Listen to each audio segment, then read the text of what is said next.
The boys की season 5 का episode 7 आ चुका है और हर बार की तरह इस बार भी एपिसोड में अच्छे खासे ईस्टर एग्स थे with a lot of Meta commentary, parody and satire. और आज की इस वीडियो में होगा इन सभी चीजों का डिटेल्ड ब्रेकडाउन। तो मैं हूं आपका होस्ट विश्वजीत, आप देख रहे हो सुपर सुपर। और बिना किसी देरी के चलिए शुरू करते हैं। एपिसोड की स्टार्टिंग ही होती है होमलैंडर के रिलीजन के सॉन्ग से। देखो, लास्ट एपिसोड में उसने वी1 ले लिया और वो इमॉर्टल बन गया, या कह लो कि पॉसिबल गॉड। और अब उसकी मार्केटिंग की तैयारी ओ फादर कर रहा है। ये पूरा म्यूजिकल सीक्वेंस एक पैरोडी है अमेरिकन मेगा चर्चेस का। अगर आप लिरिक्स को नोटिस करो, ही turned water into wine, what a useless power. मतलब जीसस के पीसफुल जो मिरेकल्स होते थे ना, उनको वीक बोला जा रहा है और उसकी जगह एक वायलेंट गॉड यानी कि होमलैंडर को ग्लोरीफाई किया जा रहा है। और no invisible man in the sky cause he is right in front of your eyes. ये लाइन इंटरेस्टिंग लगी मुझे। ये बेसिकली कह रही है कि ऐसे गॉड की जरूरत नहीं है जिसको कोई देख नहीं सकता, क्योंकि होमलैंडर फिजिकली एग्जिस्ट करता है। इसलिए जो स्टेज है ना, वो भी चर्च और वेगस शो का मिक्स टाइप लगता है। मतलब एंजल्स है वहां पर, लाइटिंग है, कॉयर, सब इंटेंशनली रिलीजियस इमेजरी यूज कर रहे हैं। और लास्ट में ओ फादर सीन से खुश नहीं होता और कहता है रीशूट करेंगे। वो कहता है be perfect as a lord father is perfect. वो होमलैंड को डिवाइन स्टेटस दे रहा है या दे चुका है, जो कि वो दिल से मानता भी है। और देखा जाए तो ये पूरा शूट कोई शूट नहीं बल्कि एक वर्शिप सेरेमनी ही थी एक तरीके से। नंबर 2, इस सीन से एक चीज क्लियर है कि होमलैंडर अब डिक्टेटर बन चुका है और व्हाइट हाउस का ओवल ऑफिस यूज करना भी सिंबॉलिक है, क्योंकि कॉमिक्स में भी होमलैंडर का एंड गोल हमेशा पॉलिटिकल पावर था, सिर्फ सेलिब्रिटी स्टेटस नहीं था। होमलैंडर यहाँ प्रेसिडेंट की चेयर पर बड़े डिसरिस्पेक्टफुल वे में बैठा है। कॉमिक्स में भी होमलैंडर फ्रीक्वेंटली अथॉरिटी सिंबल्स को डिसरिस्पेक्ट करता था ताकि डोमिनेंस शो कर सके। यहाँ पर बैकग्राउंड में एक और कूल डिटेल है, वॉल्स पे देखो तो लिंकन और वॉशिंगटन के पोर्ट्रेट्स लगे हैं और आयरॉनिकली ये डेमोक्रेसी के सिंबल्स है। और उनके बीच में होमलैंडर कांग्रेस को बैन करने की बात कर रहा है। मतलब फाउंडर्स की आइडियोलॉजी की यहाँ धज्जियां उड़ाई जा रही है उनके सामने ही बैठकर। और हाँ, ये फोरशैडोइंग भी लग रही है कि होमलैंडर इवेंचुअली रिलीजन और गवर्नमेंट को मर्ज करके फुल फैसिस्ट एम्पायर बनाने वाला है, क्योंकि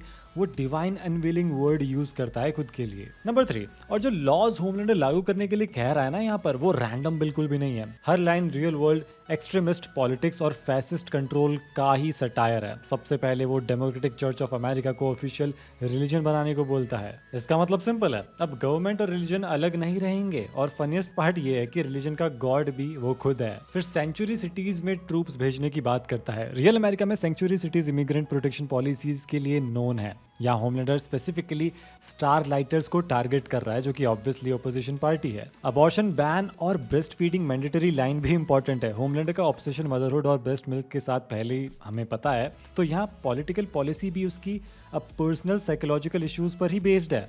बैन नट मिल्क वाला डायलॉग तो बड़ा ही एब्सर्ड था भाई। मतलब होमलैंडर कुछ भी बकवास बोल रहा है और ये बात उसे पता है, लेकिन उसे पता ये भी पता है कि कोई इसे चैलेंज नहीं कर सकता। और इसको पॉलिटिकल पावर चाहिए, लेकिन पॉलिटिक्स की नॉलेज बिल्कुल भी नहीं है इस बंदे को। उसको लगता है प्रेसिडेंट बैठे बैठे कांग्रेस डिसॉल्व कर सकता है। नंबर 4, ये वाला सीन काफी इंपॉर्टेंट लगा मुझे, क्योंकि ये पहली बार है जब जेनवी जनरेशन और ओरिजिनल बॉयज जनरेशन के बीच एक आइडियोलॉजिकल क्लैश देखने को मिला हमें। मरी और जॉर्डन अभी भी होपफुल हीरोज हैं, उनकी कॉन्वर्सेशन से पता चल रहा था, जबकि एनी और एमएम का तो घी खत्म हो चुका है फाइट करते करते। जैसे यहाँ एमा को मेंशन किया जाता है, जो कि ओ फादर पे स्पाई कर रही है। और ये इन्फॉर्मेशन बहुत इंपॉर्टेंट है, क्योंकि वो जो स्पाई कर रही है ना, वो मेरे ख्याल से फिनाले में कुछ तो बड़ा धमाका होने वाला है। ऑल्दो एमा इस सीन में नहीं है, पर इससे ये तो पता चल रहा है कि जेनवी की कैरेक्टर्स भी काम पे तो लगे हुए हैं। नंबर 5, अब वो सीन आता है जहां बुचर और फ्रेंची किमिको के ऊपर एक्सपेरिमेंट कर रहे होते हैं, लेकिन डिटेल होती है एक न्यूज़पेपर में। जब ह्यूई किमिको की चीख सुनकर भागा हुआ जाता है, तब एक न्यूज़पेपर की हेडलाइन में president Colon gives way to Homelander's martial law plan लिखा है। ये एक्चुअली में पिछले सीजन की एंडिंग का कॉल बैक है। नंबर 6, बात करें बुचर के एक्सपेरिमेंट की, तो सीजन 3 में रशियंस ने सोल्जर बॉय को रेडिएशन टॉर्चर से वेपन बनाया था और अब बुचर वही प्रोसेस किमिको पे रिपीट कर रहा है। वैसे तो किमिको ने कंसेंट दिया है, लेकिन बुचर रशियंस जैसा बनता तो जा रहा है। मतलब डिफरेंस सिर्फ इतना है कि अब वो गुड कॉज के नाम पर ही सारी चीजें कर रहा है। देखो, वैसे तो बॉयज बढ़िया काम करने का ट्राई कर रहे हैं, लेकिन इस रूम का green blue sick lighting almost laboratory horror movie जैसा है। ये इंटेंशनली वॉट लैब एस्थेटिक्स को मतलब कॉपी ही करता है एक तरीके से। बेसिकली शो बोल रहा है कि बॉयज और वॉट की मेथड्स अब बहुत ज़्यादा सिमिलर हो चुके हैं और ये डेंजरस है। नंबर 7, यहाँ पे एक और इंपॉर्टेंट चीज नोटिस करने लायक है। मरी और जॉर्डन ने जो नोटबुक बनाई है वो बिल्कुल old school detective surveillance log जैसी लगती है। Oh father leaves Vought towers with duffel bag वगैरह वगैरह, ये सब एंट्रीज कंफर्म करती हैं कि ओ फादर सीक्रेटली कुछ तो बड़ा प्रिपेयर कर रहा था। डफल बैग वाली डिटेल तो बहुत सस्पिशियस है, क्योंकि बॉयज यूनिवर्स में यूजुअली ऐसे बैग्स में कंपाउंड V1 या वेपन्स कैरी किए जाते हैं। और लिखा है कि वो 2 ब्लॉक्स चलकर एक डाइनर में जाता है और कुछ नोटबुक में लिखता है। आखिर ओ फादर नोटबुक्स में क्या लिख रहा है यार। नंबर 8, तो यहाँ ह्यूई तो हार मान चुका है, बंदा रोने पे ही आ गया। वो थक चुका है लेकिन बुचर से पेप टॉक देता है। बंदा मोटिवेशन स्पीच भी स्पाइस गर्ल से शुरू करता है। Posh spice reference actually Victoria become पे है, जिसको लोग स्पाइस गर्ल्स की वीकेस्ट सिंगर मानते थे। बुचर का पॉइंट ये है कि टैलेंट या ऑड्स मैटर नहीं करते, बस स्टबर्ननेस मैटर करती है। इसलिए वो बेकम के अचीवमेंट्स भी गिनाता है इन लोगों को, क्योंकि उसके लिए सर्वाइवल ही सक्सेस है। नंबर 9, ये सीन दिखाता है कि डीप कितना डिपेंडेंट हो चुका है होमलैंडर पे। जब होमलैंडर द 7 को डिसबैंड करता है, डीप लिटरली टूट जाता है, क्योंकि 7 ही उसकी आइडेंटिटी थी। फनी पार्ट ये है कि डीप अभी भी इसको कॉर्पोरेट प्रमोशन समझ रहा है, इसलिए बोलता भी है कि I could run it for you. पर होमलैंडर अब कोई टीम लीडर नहीं रहा है, वो गॉड बन चुका है, या कह सकते हैं कि वो अब डिक्टेटर बन चुका है। रूम की फ्रेमिंग भी उसको गॉड जैसा ही दिखाती है। और सोचने वाली बात यह है कि डीप ने ब्लैक नोयर को मारने का रीजन यहाँ पर गलत दिया है। उसने झूठ बोला है होमलैंडर से और उसको ये बात पता है, फिर भी वो उसे जाने देता है, उसे मारता नहीं है। नंबर 10, वॉट स्टूडियोज पहुंचकर बुचर टीम को पेयर्स में डिवाइड करता है ताकि वो फादर को ढूंढा जा सके। वहां एक fake patriotic cowboy super hero show American eagle की शूटिंग चल रही होती है, जो ऑब्वियस पॉलिटिकल सटायर है। सीन में स्टारलाइट को इलीगल स्मगल करने वाली विलन दिखाया जाता है और उसके डायलॉग सुन के एनी खुद बोल देती है कि यार आधा देश सोचता है कि मैं ऐसी ही हूँ। मतलब पब्लिक जेन्युइनली उसको देशद्रोही समझने लगी है। फिर राइटर द वॉर्म, जो कि हमने एपिसोड 1 में देखा था, वो रिवील करता है कि होमलैंडर पूरा वॉट यूनिवर्स रीबूट कर रहा है, इसलिए शो को कैंसिल करना पड़ेगा। और वो ये भी कहता है कि इस एपिसोड की स्क्रिप्ट टेलर शेरिडन एआई ने लिखी है। ये वाली line modern AI written generic TV shows को रोस्ट करने के लिए ऐड करी गई है। नंबर 11, बैक स्टेज घुसते ही ह्यूई और बुचर को समझ आ जाता है कि होमलैंडर सिर्फ एक स्पीच नहीं बल्कि पूरा मतलब मसीहा स्टाइल म्यूजिकली शूट कर रहा है। बुचर का डायलॉग भी यहाँ पर ये होता है कि Hitler on the outside, Fosse on the inside. अब ये जो डायलॉग है काफी लेयर्ड जोक है। हिटलर रेफरेंस तो बड़ा ही ऑब्वियस है क्योंकि होमलैंडर एक फैसिस्ट बनता जा रहा है और Fosse legendary choreographer Bob Fosse को रेफर करता है, जो फ्लैशी म्यूजिकल नंबर्स के लिए बहुत फेमस थे। बुचर का यहाँ पर ये कहना है कि होमलैंडर डिक्टेटर तो बन ही रहा है, साथ ही वो ड्रामा क्वीन परफॉर्मर भी है। फिर बुचर अचानक ह्यूई को बिली जोल सॉन्ग्स डिस्कस करने को बोलता है। एक्चुअली वो साइनैप्स से बचने की ट्रिक होती है, क्योंकि साइनैप्स थॉट्स रीड कर सकता है, इसलिए बुचर इंटेंशनली ह्यूई का दिमाग म्यूजिक डिस्कशन में बिजी रखता है। Scenes from an Italian restaurant, the entertainer और एलन टाउन जैसे सॉन्ग्स कैजुअली मेंशन होते हैं ताकि असली मिशन थॉट्स को छुपाया जा सके। और हाँ, बिली जोएल का कनेक्शन ऑलरेडी शो से है, क्योंकि जब सीजन 2 आया था तब उसमें बुचर के रिटर्न के टाइम पर प्रेशर सॉन्ग का यूज हुआ था। नंबर 12, इसके बाद डीप अपने दोस्त जैंडर से मिलता है, जो बाद में उसको एग्रेसिवली कन्फ्रंट करने लग जाता है। जैंडर डीप को पाइपलाइन जेनोसाइड के लिए ब्लेम करता है, जो एक्चुअली ब्लैक नॉयर ने किया था जब उसने ओशन में टॉक्सिक पाइपलाइन ऑपरेशन सपोर्ट किया था। और पार्टली इसे भी ब्लेम करता है क्योंकि डीप ने टॉक्सिक पाइपलाइन ऑपरेशन को सपोर्ट किया था, यानी जिस ओशन कम्युनिटी को डीप अपनी फैमिली मानता था वही अब उसको रिजेक्ट कर रही है।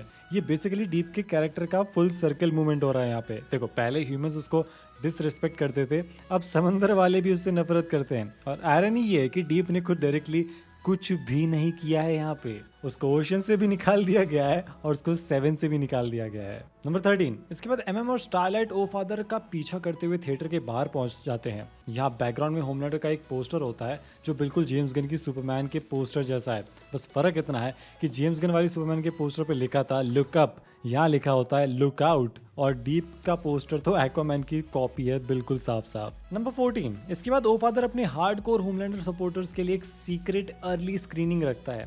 फिल्म का ओपनिंग शॉट लिटरली ग्लैडिएटर से उठाया हुआ है, जहां मैक्सिमस को सॉर्ट ऑफ आफ्टर लाइफ में दिखाया जा रहा होता है। Anyway, Homelander golden wheat field के बीच में चल रहा होता है जैसे कि वो कोई होली सेवियर हो। लेकिन फनी पार्ट ये कि यहाँ पर वीएफएक्स ब्रेकडाउन क्लियरली विजिबल है। Remove Jesus cables, extend field and background जैसे नोट स्क्रीन पे दिख रहे होते हैं। यानी प्रोपेगेंडा इतना रश्ड है और इतना फेक है कि अनफिनिश्ड एडिट ही ऑडियंस को दिखाया जा रहा है। फिर जीसस खुद एंट्री लेते हैं और होमलैंडर को ब्रदर बुलाते हैं। जीसस का डायलॉग मॉडर्न राइट विंग से लिया गया है, जैसे कि corrupt FBI, transgender immigrant rapist वगैरह। सबसे डार्क मोमेंट तो तब आता है जब जीसस अपना क्राउन ऑफ थ्रोन ही होमलैंडर को दे देते हैं। ये सिंबॉलिक है कि अब ट्रेडिशनल मॉरलिटी जो है वो तो मतलब जा ही चुकी है और दुनिया को ये वायलेंट सेवियर चाहिए, यानी कि होमलैंडर।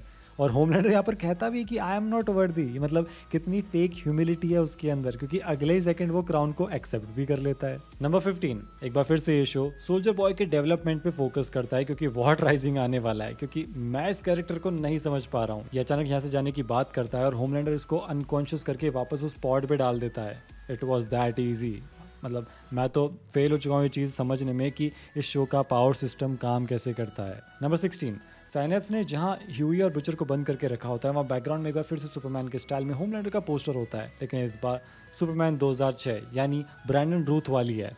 वैसे यहाँ रिवील होता है कि साइनेप्स सिर्फ माइंड रीड नहीं करता, वो पावर्स को टेम्परेरीली स्विच ऑफ भी कर सकता है, और इसी तरीके से उसने बुचर को किडनैप किया था। और बुचर यहाँ कहता भी है कि I can feel him warming around in me noggin. तब समझ आता है कि साइनेप्स एक्चुअली उसके दिमाग के अंदर घुसकर कंट्रोल कर रहा होता है। पहली बार बुचर इतने टाइम बाद जेन्युइनली हेल्पलेस लगता है। नंबर 17, एनी फ्रेंची और सेज की प्यार वाली बातें खत्म होने के बाद में हमें पता चलता है कि साइनेप्स आवाज़ चेंज कर सकता है, और थोड़ी देर बाद पता चलता है कि वो किसी और का रूप भी ले सकता है। Bro is a living walking school.